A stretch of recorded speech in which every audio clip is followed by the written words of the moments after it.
ever felt like your mind was stretched so tight it might snap? Endless tasks, expectations from family, work, and even yourself. You whisper, "I'm fine. It's just a little stress." But stress rarely arrives loudly. It builds quietly, drop by drop, until suddenly it becomes too heavy to carry. This Zen story will show you why. Sometimes life feels too fast, and we chase after it desperately, like trying to hold water in your hands. The tighter you grip, the faster it slips away. Everyone experiences stress, but the real question is, do we live under it, or do we rise above it? At the foot of a mountain lived a hero, a talented and kind young man. Yet he carried stress like an invisible stone no one else could see. His family expected success. His teachers expected perfection. His friends expected strength. And Hiro didn't want to disappoint anyone. He never stopped, never breathed, never slowed down.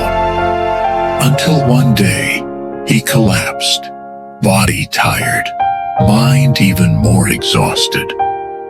Someone advised him, visit the Zen master on the mountain.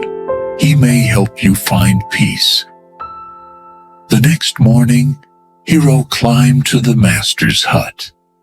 The old man looked into his eyes and said, "There is a storm inside you. Why have you come?" "I want to learn how to overcome stress," Hiro said. "It is suffocating me." The master smiled. "Follow me."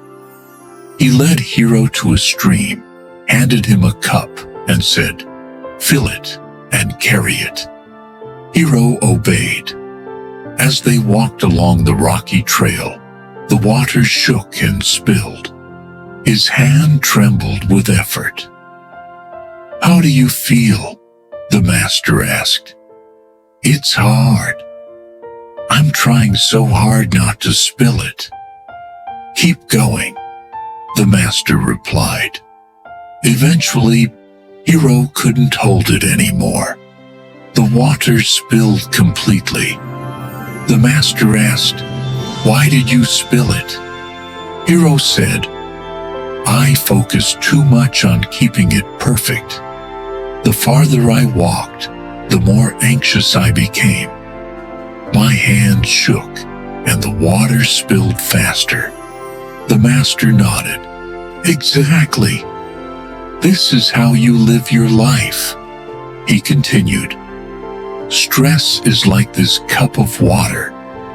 When you try to control everything, when you grip too tightly, your mind trembles, your body weakens, and you lose what you tried to protect."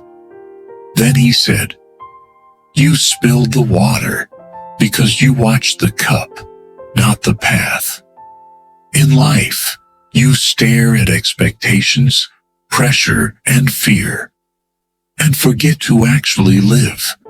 Hiro asked softly, "So, how do I overcome stress?"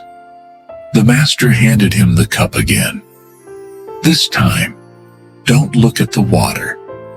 Look at each step." Hiro walked slowly, breathing deeply. He felt the earth, heard the wind and birds, and this time, the water didn't spill.